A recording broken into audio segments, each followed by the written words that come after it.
kang mabahala, may nagbabantay sa dilim, nag-aabang sa sulok at may hawak na patalim. Di ka hayaan na muli pang masaktan, huwag ka nang matakot sa dilim.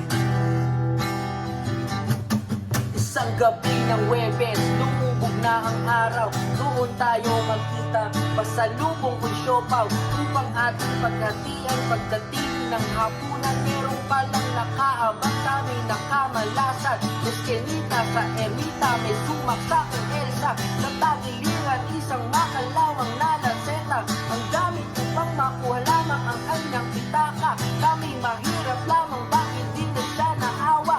Hindi ko naabutan buhay ang aking mahal, at hanggang sa huling hantungan ay nagdarasal. Bakit po ang laging lumalabas sa aking bibig, palawi-lawi ni walang landas? Akong sinusunod, balik ang mata ng marami, siguro ngayon di ko na kilalang aking sarili. Pangalan taong grasa, may patalim na gamit, at ang tanging alam ay isang malungkot na awit. At ang sabi, huwag kang mabahala, may nagbabantay sa dilim, nag-aabang sa sulok at may hawak na patalim.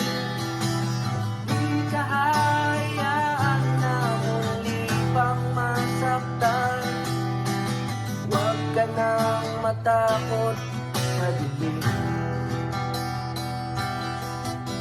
huwag ka nang matakot sa dilim.